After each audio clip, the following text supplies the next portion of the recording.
Я ходила к 3 психиатрам. До сих пор не могу поверить, что у меня РАС и что у меня есть ДВГ. Наверное, я просто ленивая, неорганизованная, безответственная и такая проебщица. Ай-яй-яй-яй, я распиздяй. Мы подтверждаем, Наташа, мы подтверждаем из ДВГ. Мне нужен какой-то другой взрослый, который меня организует, пожалуйста.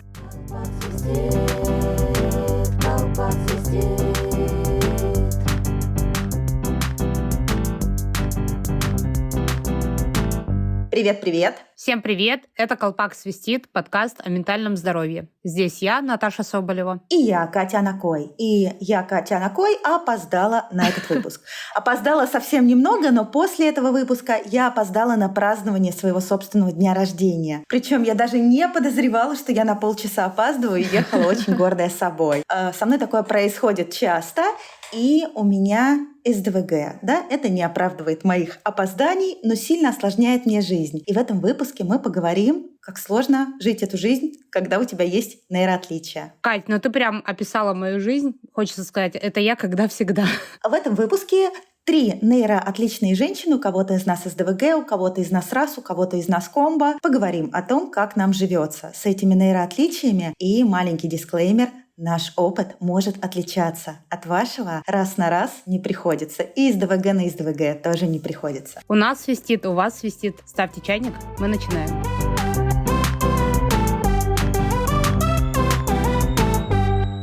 Так уж получилось, что мы взрослые женщины, которые жили со своими нейроотличиями, а получили свои диагнозы и понимание, что это не мы такие дефективные, наш мозг так работает, только во взрослом возрасте. Сегодня у нас в гостях клинический психолог, схемотерапевт и КБТ-терапевт Анастасия Змеевская.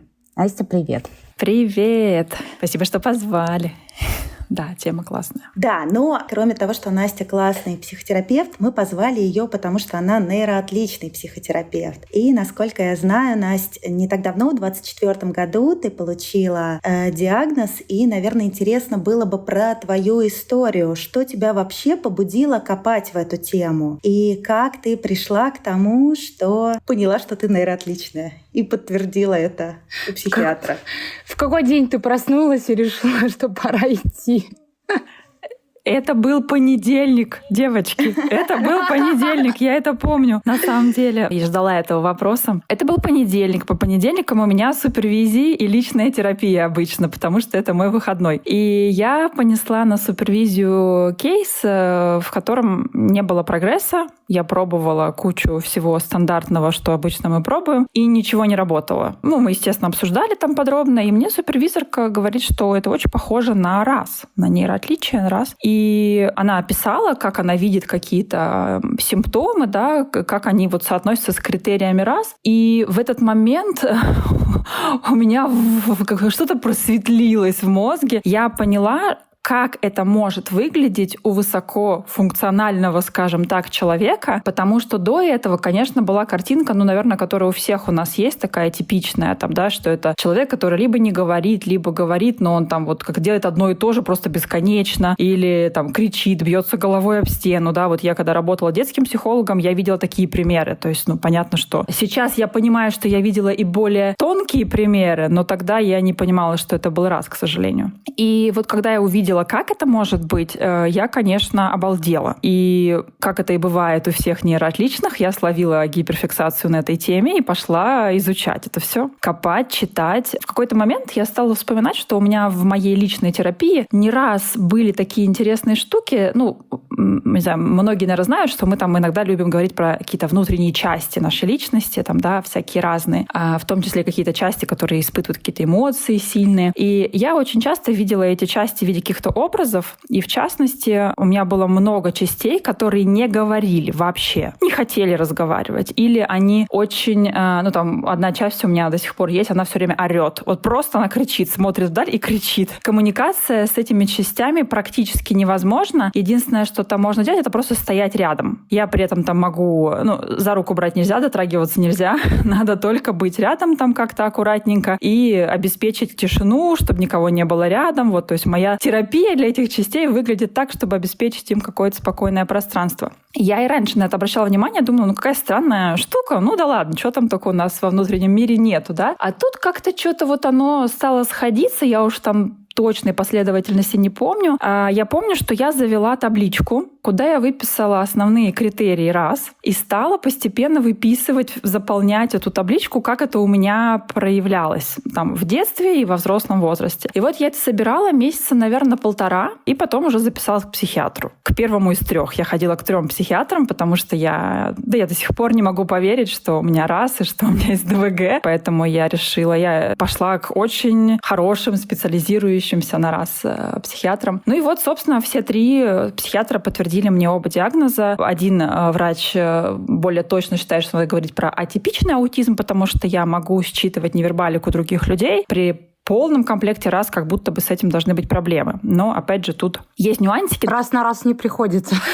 Абсолютно, да. И при этом есть, наоборот, гиперчувствительные люди, которые там, да, вот как-то в результате научения и плюс вот этой чувствительности, наоборот, слишком сильно считывают, в каком состоянии находится другой человек, там, да, вот эта гиперэмпатия. Ну вот, если, вряд ли это было коротко, да, но вот примерно вот так я к этому и пришла. И, ну и дальше был, естественно, путь еще большего углубления в тему. Там, да, я прочитала вот это вот руководство Тони Этвуда большое, он такой самый современный у нас исследователь раз, в том числе у женщин, да, вот эти высокофункциональные истории. И как-то вот продолжаю, на самом деле я продолжаю все это осмыслять, понимать, потому что до сих пор это все странным кажется, очень непонятным до конца. И, конечно, ну, как меня и предупреждал врач-психиатр, что это будет время, это будет путь по принятию диагноза. Ну, я бы сказала, наверное, я еще в процессе. Мне кажется, сейчас будет разрыв шаблона для наших слушателей и слушательниц, особенно кто видел, может быть, выступления Насти на Док-Психфесте и так далее. У меня этот разрыв тоже был, потому что кажется, что супер эмпатичный, супер сонастроенный с тобой человек, но тут не может быть раз. С Настей мы были знакомы, наверное, с какого года? С 18-го, наверное, и мы были в одной интервизорской группе, то есть достаточно регулярно встречались. Это была постоянная интервизорская группа каждую неделю, там иногда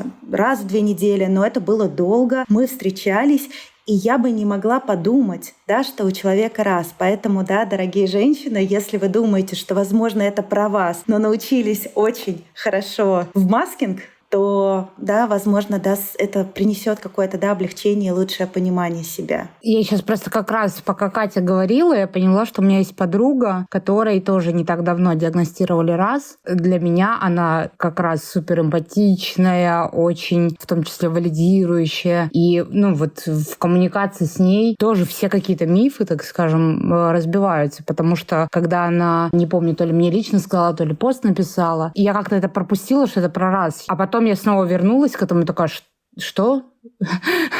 Как? И это правда, вот в какие-то, может быть, вот мы сегодня поговорим про какие-то неожиданные мифы, которые могут разбиться об этом. Классно, что есть эти примеры, да, из реальной жизни.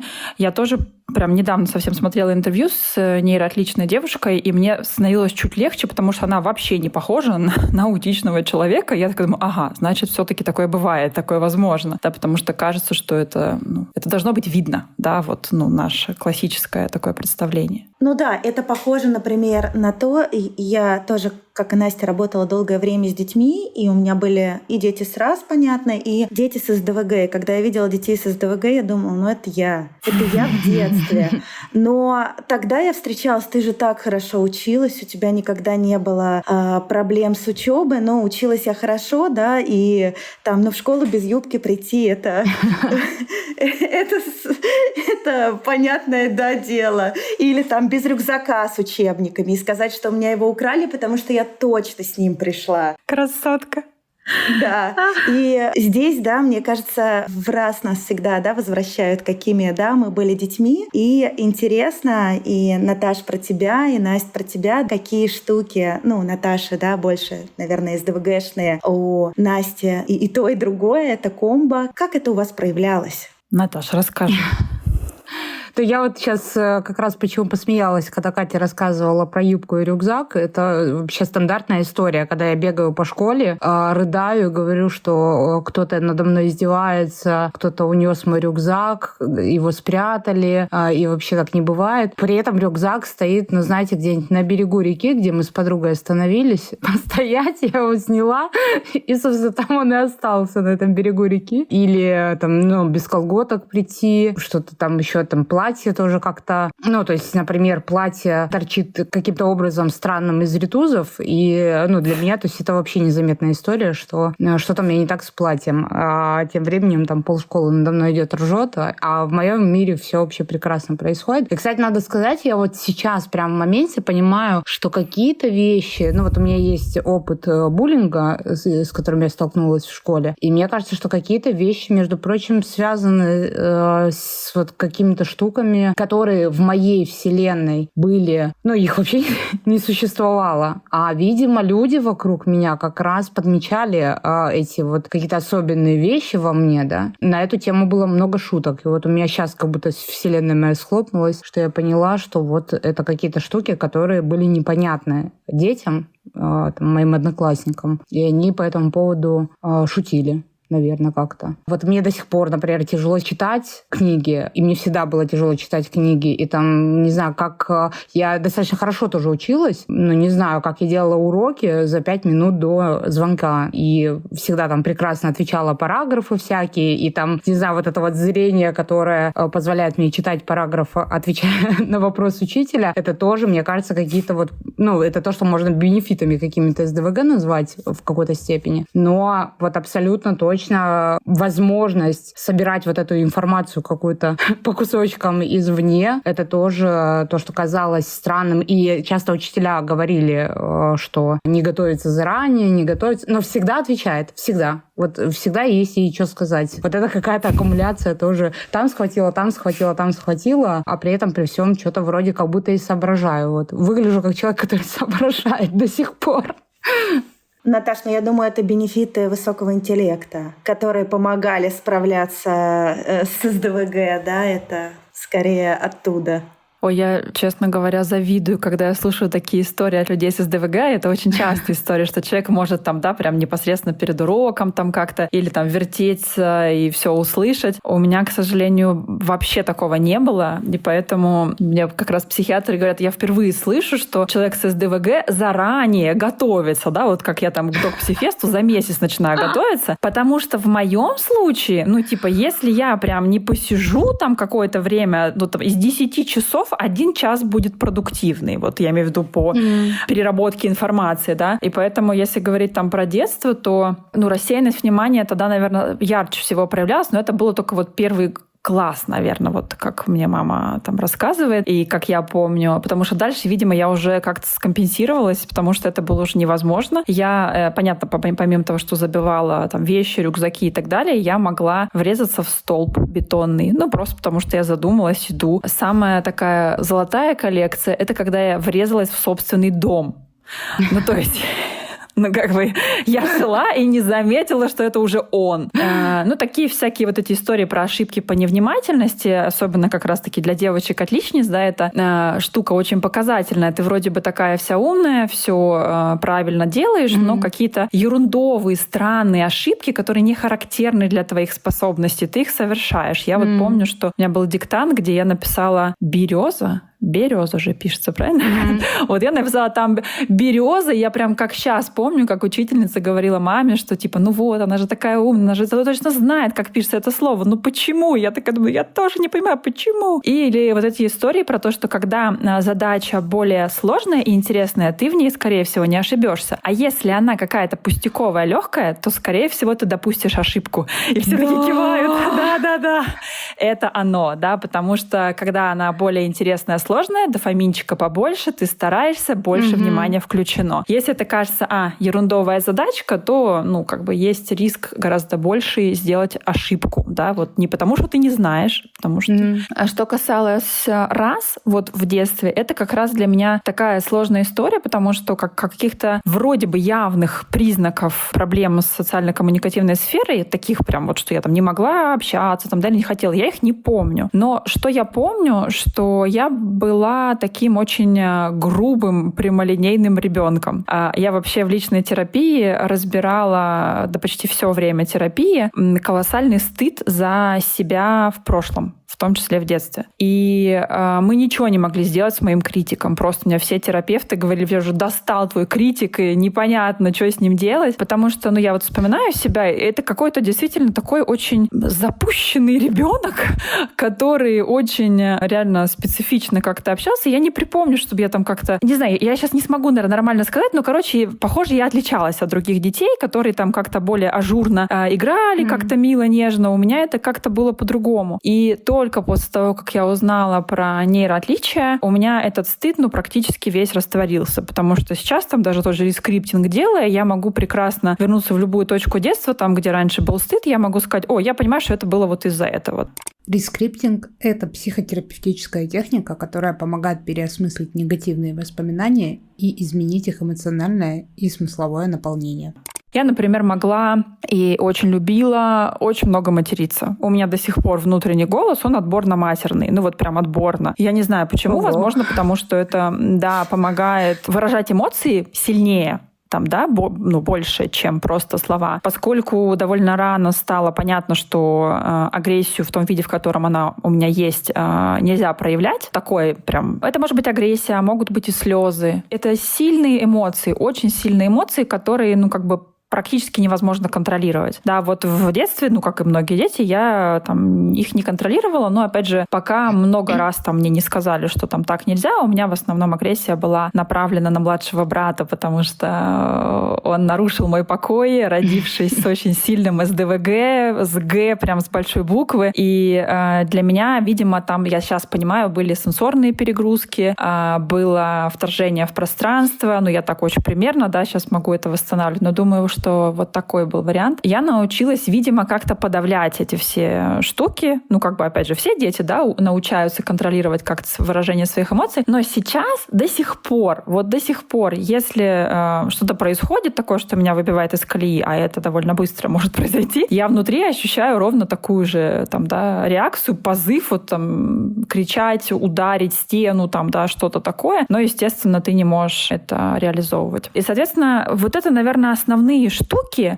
Много еще всяких разных микростереотипий, но в рядок я ничего не складывала, как этот основной критерий, как у детей это смотришь, что ребенок игрушки в ряд выставляет. Да, это классический признак, у меня, кажется, его не было. Либо у меня без родителей кто-то что-то забыл, я этого не помню. Таких каких-то супер характерных вещей я не припоминаю. Но было много всяких разных странностей, многие из них супер личные, я поэтому не могу, наверное, их афишировать, но да, это было не супер ярко, я бы сказала. То есть никто из педагогов не говорил, что что-то с этой девочкой надо делать, обратить на нее внимание. Такого не было. Меня считали умным ребенком, который, может быть, слишком часто умничает, потому что вот это, кстати, наверное, аутичная приколюха. Долго объяснять, но я объясню. Может, да.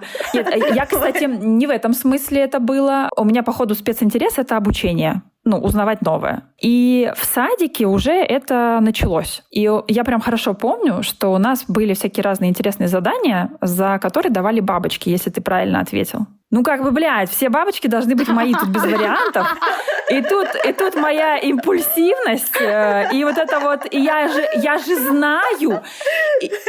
И в эти моменты сознание сужается. Я не вижу, что там другие дети есть. Я уже ору с места вот это. И вот за это маме делали выговор, что ваша дочь не дает отвечать другим детям, она выкрикивает. И вот потом мне, по-моему, сказали поднимать руку, но я ее поднимала, но очень интенсивно, очень интенсивно. Как Гермиона, да? Настя, мне кажется, это из ДВГ. Мне тоже. Я помню, как меня на елке детской Дед Мороз попросил больше не отвечать, чтобы мне все конфеты не достали.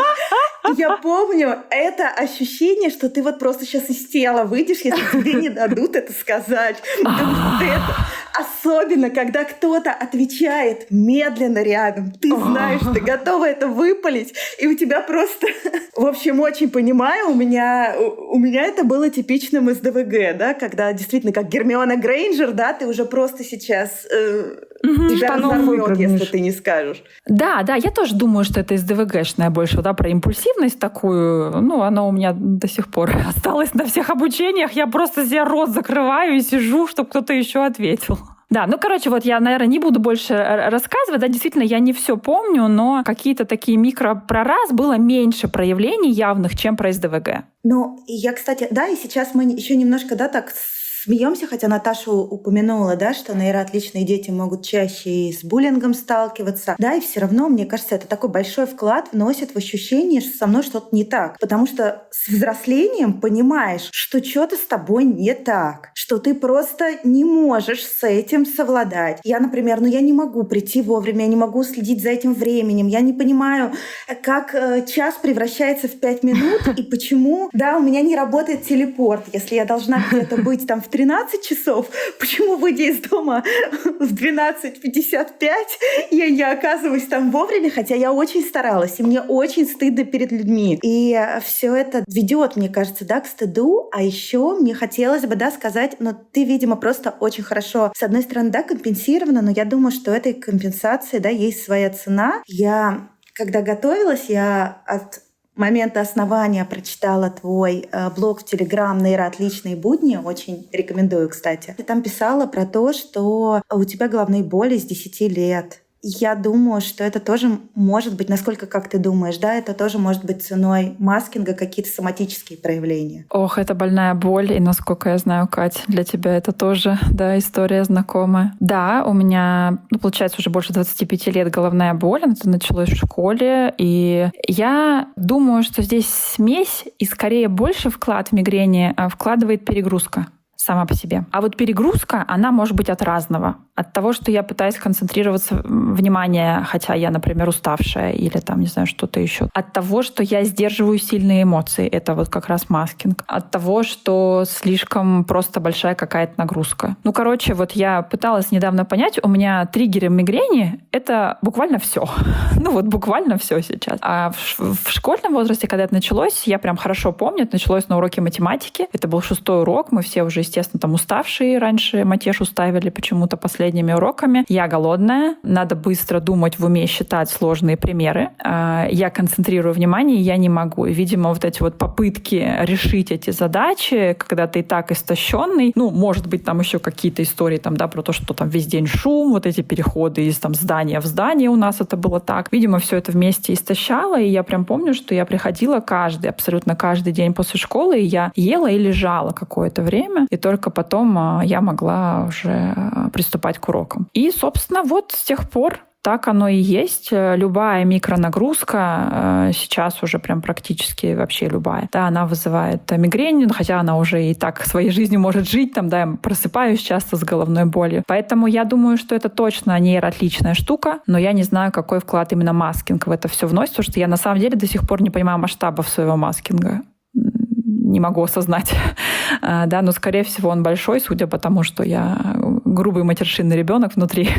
Видимо, снаружи я не такое впечатление сейчас произвожу. Еще, наверное, сразу добавлю, про цену всего этого дела. Это, наверное, низкий уровень энергии. Это моя вторая боль после мигрени. И, насколько я знаю, у очень многих нейроотличных людей это так. Чем больше ты перегружаешься и чем больше, соответственно, ты маскируешься, тем меньше энергии у тебя остается. И вот я пытаюсь как-то поанализировать по своим клиентам, по тем, кого я знаю, что действительно аутичные люди, которых я знаю, у которых не очень выражен маскинг, они поэнергичнее. Как-то я так это вижу. Это субъективно, у меня маленькая выборка, но вот такое наблюдение есть. Кажется, нейроотличия вносят здесь, тоже в уровень энергии, как это у меня работает, что у тебя постоянные качели с СДВГ, и ты вписываешься во все, что можно. Сейчас я это делаю гораздо реже. Ты вписываешься во все, что можно, потом ты умираешь, и как будто бы, не можешь удержаться в каком-то более-менее. И сейчас я полгода принимаю стимуляторы, я принимаю метилфенидат, он является первой линией помощи при СДВГ, но запрещен, в России, не назначается в России. И мне кажется, только прием стимуляторов и понимание, насколько мне легче живется, у меня убрал то, что я себе это придумала. То, что, наверное, я просто ленивая, наверное, я просто неорганизованная, наверное, я где-то безответственная и такая проебщица, простите, да, как говорит критик, да, что я там сказала, не сделала, забыла про чей-то день рождения, забыла, куда записала клиента и так далее. И вот сейчас со стимуляторами этого гораздо меньше с одной стороны, но и меньше вот этого, когда можно себе нахватать. Как будто, несмотря на то, что это называется стимуляторами, я как будто гораздо лучше чувствую свою усталость не на пике, не когда я уже просто меня нет, да, и я хочу умереть. Да, я чувствую, что вот я к концу дня я кончаюсь, я много всего делала, со стимуляторами у меня нет никакой дневной сонливости, но там с 8 вечера я уже хуже думаю, хуже соображаю, хуже говорю там, на испанском. Я живу в Аргентине, поэтому здесь приходится часто переключаться между языками, и я прямо не могу подобрать слова. И как будто вот эта чувствительность к этой усталости стала более реалистичной. То есть я не стала сверхчеловеком, который фигачит много, но появилась вот эта более ровная история. У Наташи, Наташ, если ты готова, да, про себя поделиться, вот я у нее из ДВГ подозреваю как раз вот по этим качелям, да, что как будто она тоже вот много-много берет, да, и сложно себя остановить, а потом полное опустошение. Есть у тебя такое? Да, конечно. Это я когда всегда просто песчаный карьер я. Вот это вот все, это все про меня. Но я, конечно, не научилась с этим справляться и что-то с этим делать. У меня еще есть такая фигня, которая дополнительно мне мешает. Это когда сложно отказать хорошему человеку, условно. Ну, то есть вот я понимаю, что уже все, у меня уже край, перебор, и у меня куча задач, и потом, ну, например, приходит какой-то человек и говорит: Наташа, хочу к тебе попасть на консультацию. А это, например, очень классный человек. И я такая: да, вписываемся. И вот где-то там я в 26-й час уже ищу в сутках, хотя у меня очень много задач. И это, конечно, сильно влияет на то,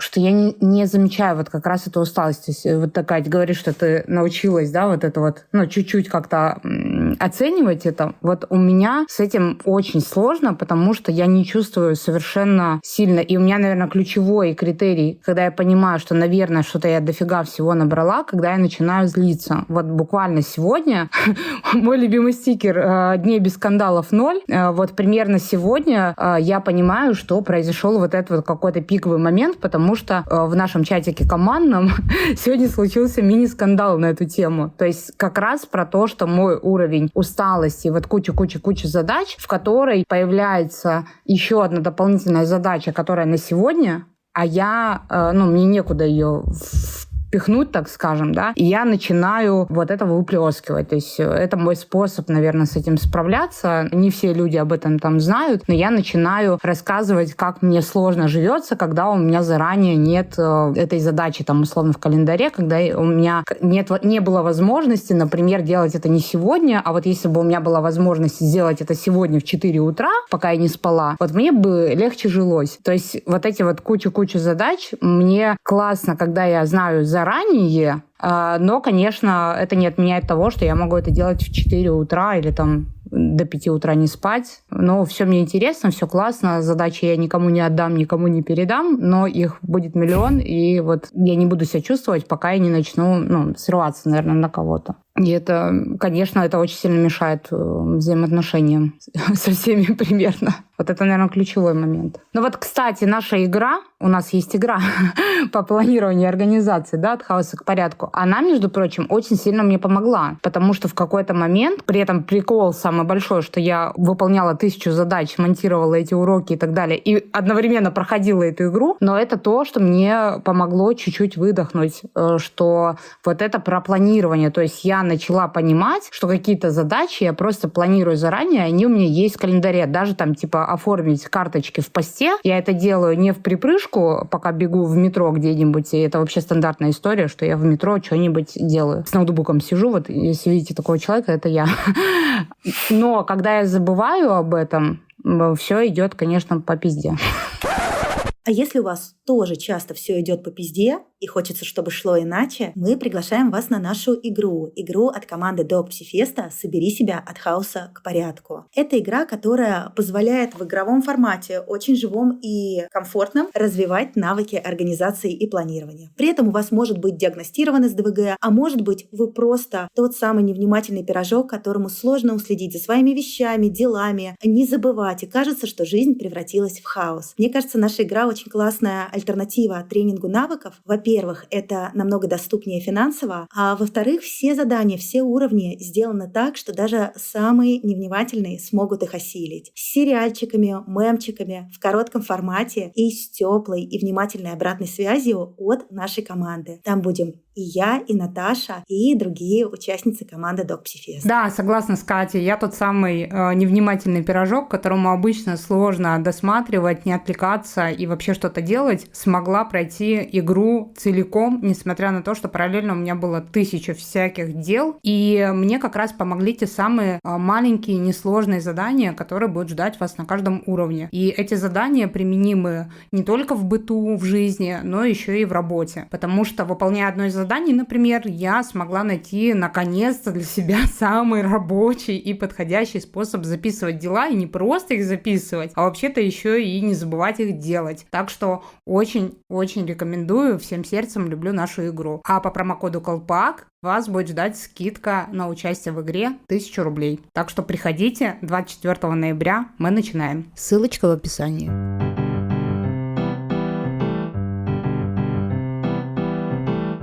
Да, ты планирование, когда ты рассказывала про то, как у тебя устроена система отпусков, как это все себе ты выписываешь. Ты еще сейчас немножко, вернусь. Ты когда говорила, у меня не было истории раскладывать в ряд, но когда я подумала, что, возможно, у меня я просто сделала себе табличку и вписывала каждый. Вот, кстати, я к первому психиатру пришла с этой табличкой, и мне кажется, она поняла, что ее работа уже сделана. Можно уже ничего тут вот не собирать.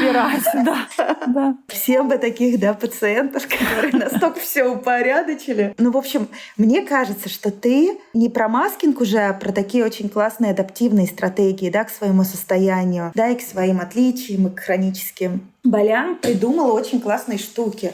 Вот можешь ими поделиться? Мне кажется, это подойдет очень-очень многим людям.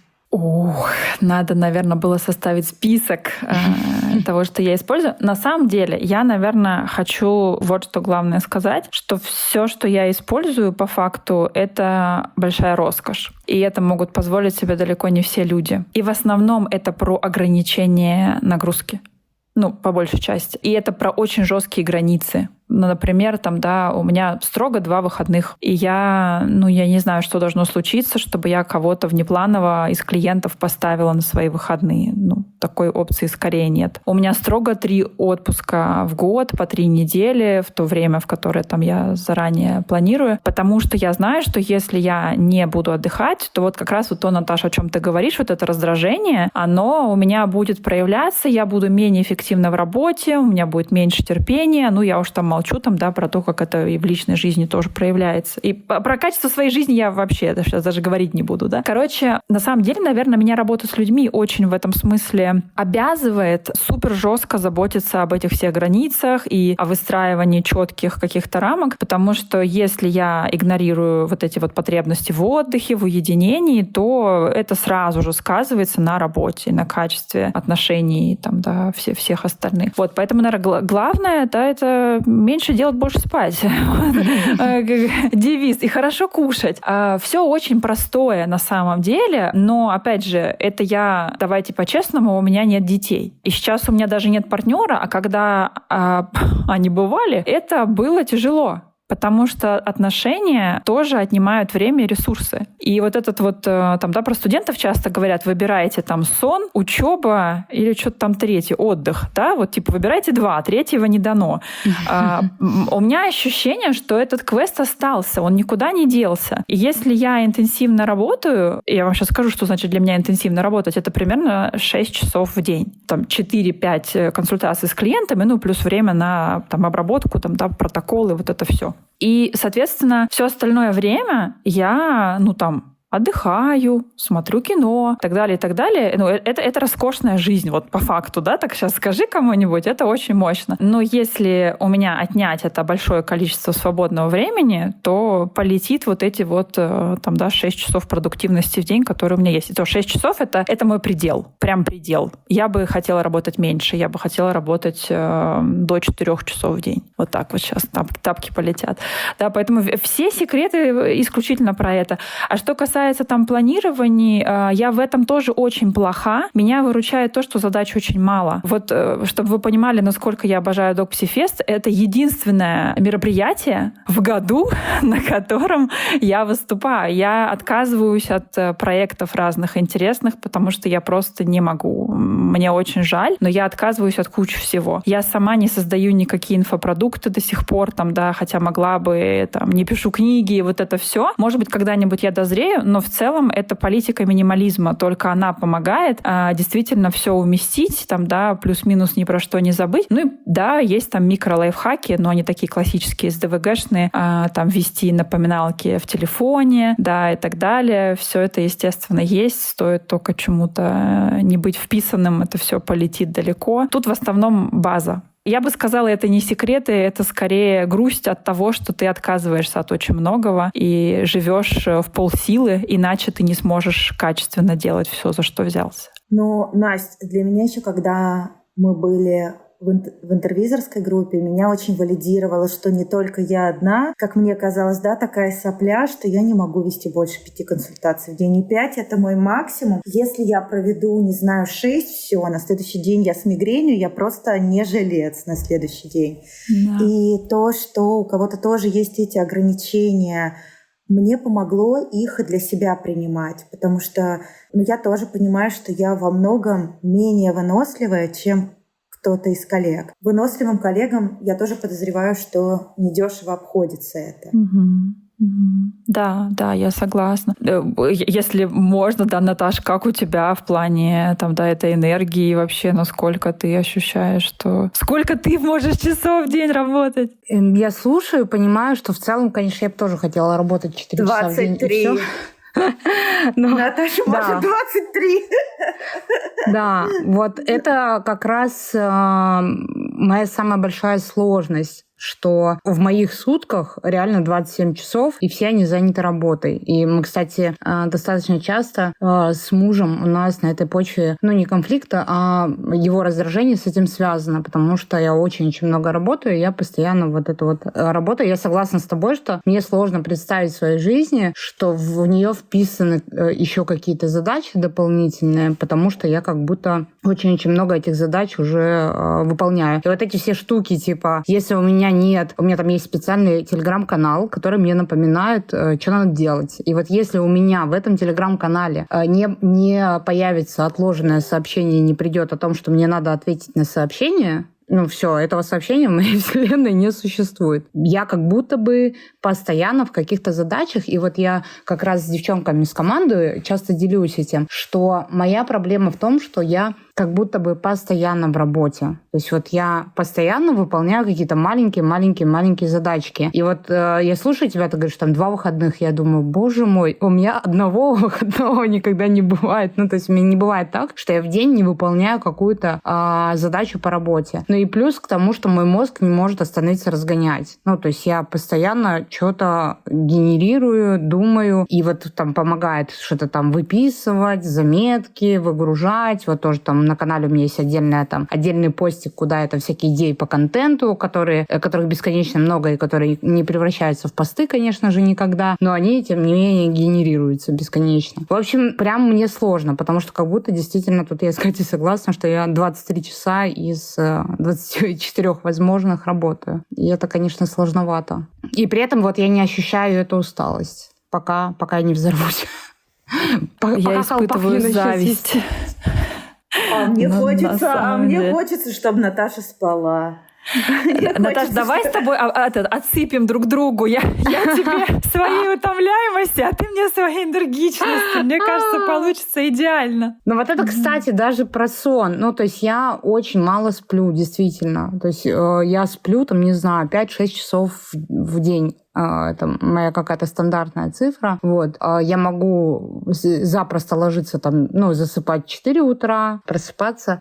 Хотя нет, по-разному, наверное, и по 7 часов в среднем. В общем, даже сегодня я спала где-то примерно 3 часа. Вот. И вот мы записываем подкаст, и я такая, все, энергия бьет из меня ключом. Вот. Но это все до поры до времени. Потом у меня случится вот этот очередной, когда мой колпак будет переполнен, и я начну свистеть. Отчет пошел. Спать тебе желаю, Наташа, и отдыхать. Да, и отдыхать, да. На самом деле, Настя, ты сказала, что нет детей. Вот меня ребенок в этом плане очень организовал. Он очень подсветил, во-первых, мои ресурсы, насколько они конечны. Вот. И когда ты просто знаешь, что у тебя в ближайшие пару лет будет этот дефицит сна, и что-то еще включать в то, чтобы этот сон отбирала, нет. Но, кстати, я, собственно, после рождения ребенка и пошла за диагнозом. Я очень давно у себя СДВГ подозревала, потому что у меня прямо СДВГ. У меня есть и импульсивность с гиперактивностью, и невнимательность, и все это вместе. Вот. Но именно после рождения ребенка я пошла, и мне кажется, что сейчас у меня самый здоровый режим, который только у меня был во взрослой жизни. Ребенку уже больше 2 лет, да, то есть это после 2 лет, когда появилась возможность спать, да, практически всю ночь. Такого у меня не было никогда, просто потому что он это очень хорошо организует, потому что я знаю, во сколько нам вставать, укладываю его, и в этом плане, и, собственно, да, с работой, да, тут трудно выйти за границы работы, потому что все мои часы работы должны уместиться в часы няни. И если я где-то это не сделала, то я принимаю, что нет, я сегодня это не сделаю. Я просто иначе у меня там убьется мой тоддлер, и это того не стоит.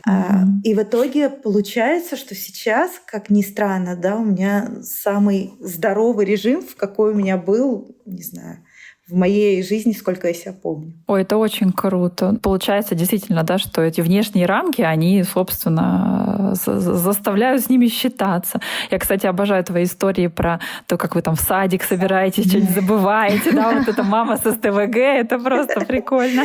Моя любимая история про какашки, конечно же. О. Я сейчас подумала, что вот, Катя, у тебя есть тоддлер, который тебя организовал, так скажем, а мне нужен какой-то другой взрослый, который меня организует. Пожалуйста, кто хочет. Обычно у меня муж пытается эту функцию выполнить, но я часто бешусь как раз от этого. Хотя он во многом поддерживает вот этим своим планированием, табличками, списками и так далее. Я у него подозреваю раз. Он, конечно, мне кажется, очень поддерживает меня на плаву. Я думаю, что если бы его не было, я бы уже давно скопытилась примерно от всех задач. Саша, укладывай Наташу спать. Да, кстати, вот эта история про вообще внешний контроль, да, она при СДВГ же просто, жизнеспасительная, поэтому есть вот эти все бадди, с которыми мы договариваемся, что мы вместе садимся, что-то там делаем по проекту, потом отчитываемся друг другу. Это действительно то, что мотивирует очень.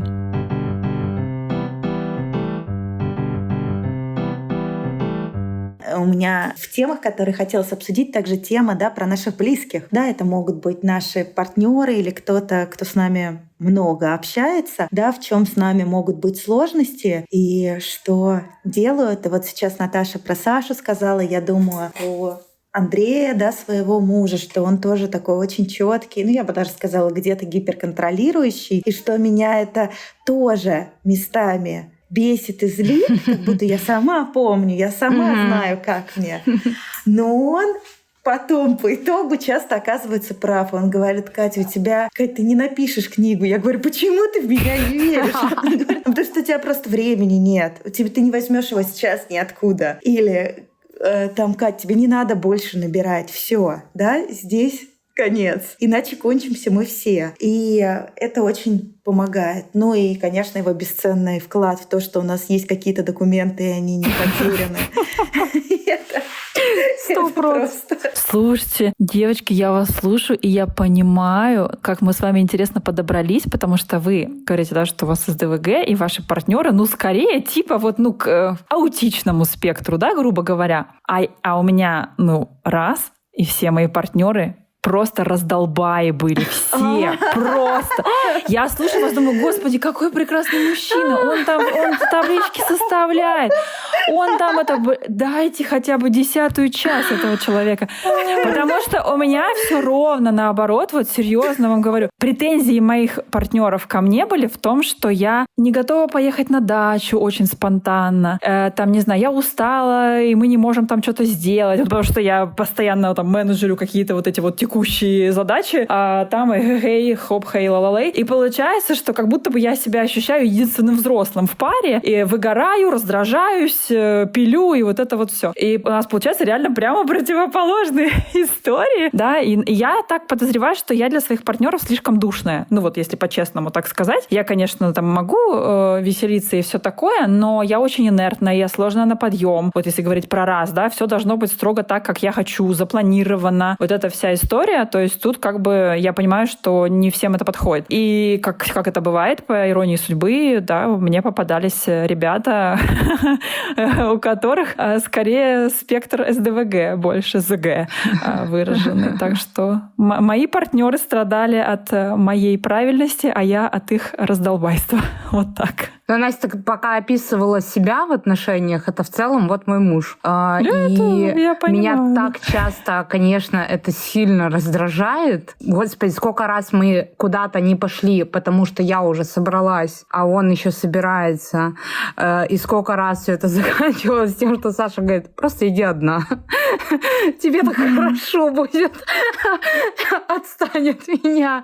И с одной стороны, это, конечно, смешно, но с другой стороны, сколько, конечно, на этой почве недопонимания происходит. И мы как-то учимся с этим жить, но это очень сложно, потому что вот то, что ты говоришь там душное, я, примерно так и воспринимаю Сашу, да, что вот он такой душный, но при этом я с Катей согласна, да, что у нас не было бы там РВП и, там, не знаю, ипотеки или еще чего-то, если бы не Саша и не его способность как-то планировать и организовывать. Но при этом, конечно, очень сложно. И вот это знание о себе мне очень сильно помогло. Мне тут хочется сказать Наташе Степановой огромное спасибо. Никогда не забуду ее как раз выступление на фесте, когда она рассказывала про СДВГ. Я просто случайно послушала это выступление, потому что мне Наташа Степанова понравилась, и я решила послушать ее выступление. И я слушаю, и просто весь час я такая, это я.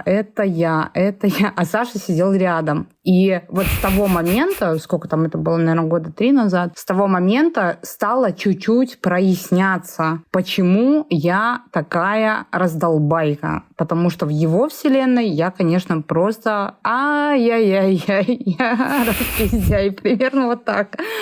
И стало чуть-чуть полегче жить, но потом произошло волшебство, потому что когда мы смотрели твою лекцию про специальный интерес, стало чуть-чуть понятнее, почему Саша такой душный. И нам стало полегче вообще друг с другом как-то обходиться, потому что стали побольше понимать друг про друга. Это настолько важно, да, вот эта вот информированность, потому что очень часто люди, из-за незнания приписывают вот эти все качества личности человека, да, вот там, не знаю, то же самое там в кавычках я говорю, да, естественно, раздолбайство, там что-то забыть, там, да, и так далее, но ты же это делаешь не потому, что тебе не важно, да, не потому, что тебе плевать, а потому, что твоя нервная система так работает. Так же и с растом, да, ты там, не знаю, какой-то там медлительные тебе важны ритуалы, правила там и так далее, не потому, что ты хочешь кому-то мозг ложечкой выклевать, да, потому что иначе ты будешь в тревоге, и тебе будет плохо, и ты будешь раздражаться там на того же партнера, да, партнерш, что это действительно не личный выбор. И от этого тоже проще, да, и проще, когда начинаешь понимать и учитывать, это я абсолютно согласна здесь. Классно, когда мы и сами это учитываем, и наши партнеры, и получается комбо.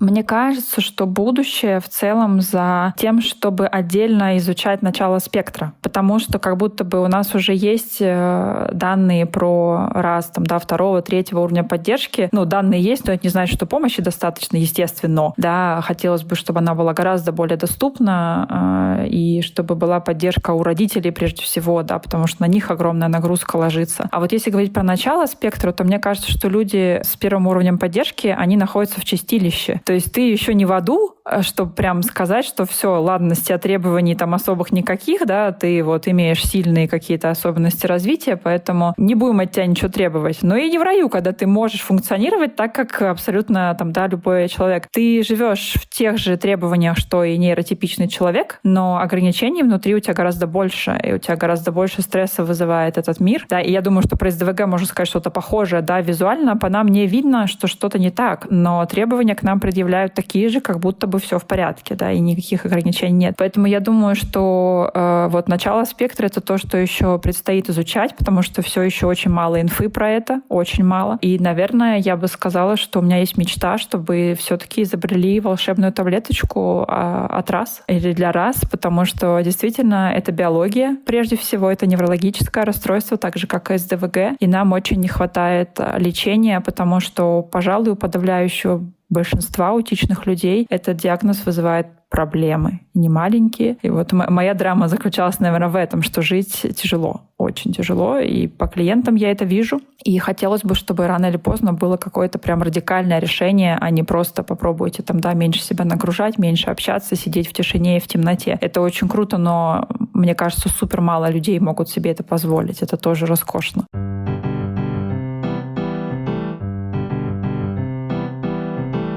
Что вызывает у тебя самые большие сложности, которые ты связываешь именно с нейроотличиями?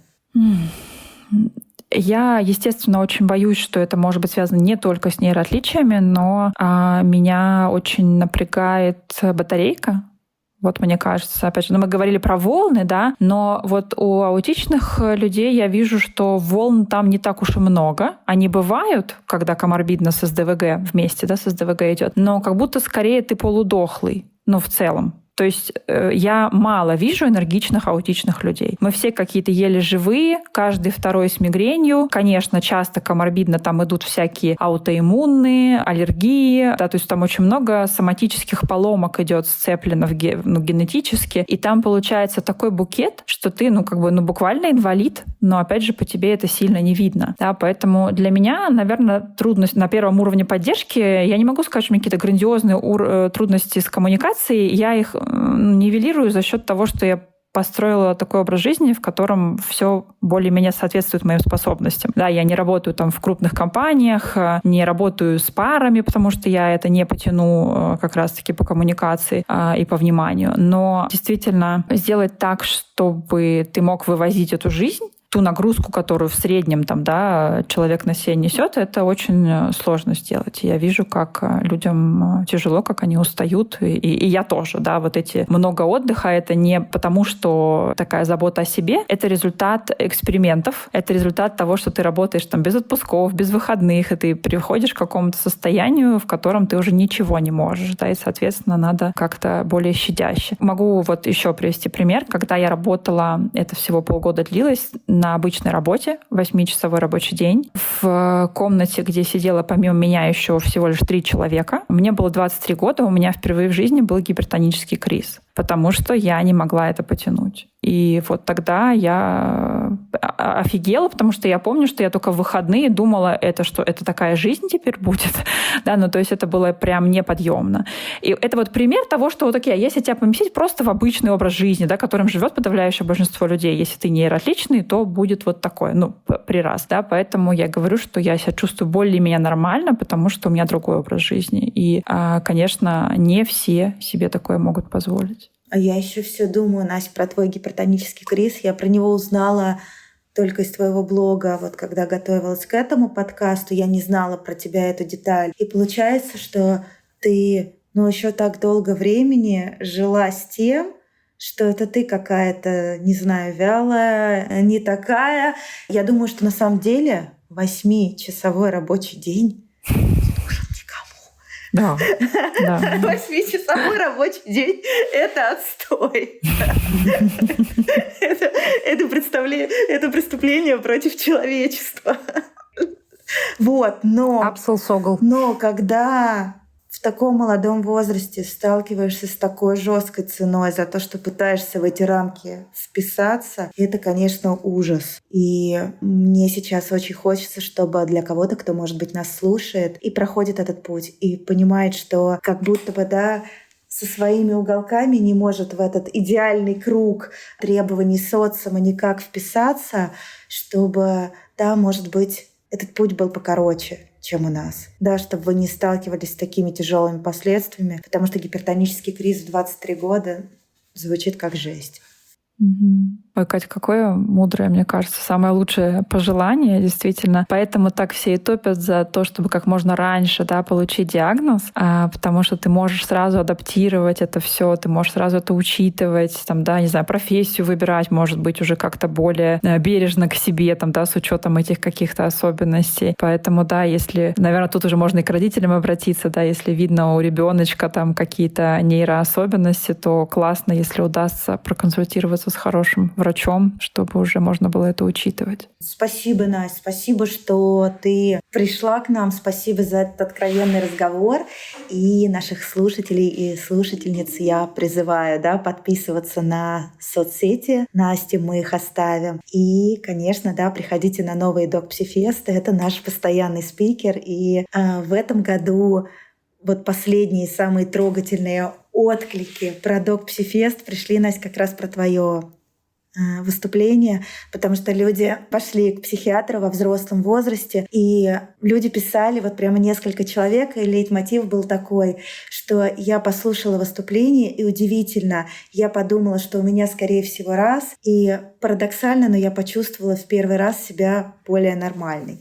Вот такой посыл был, да, про то, что люди что-то про себя понимают. Так что спасибо, Настя, и мы будем ждать тебя. Заряжай свою батарейку, потому что, да, ежегодно мы тебя ждем на Док-Псифесте. Ну и, конечно, слушайте наши выпуски, ставьте нам звездочки, пишите нам обратную связь, пишите комментарии, лайки на Яндекс.Мьюзик. До встречи в следующих выпусках. И помните, что мы здесь, чтобы напомнить себе и вам, что никто не один.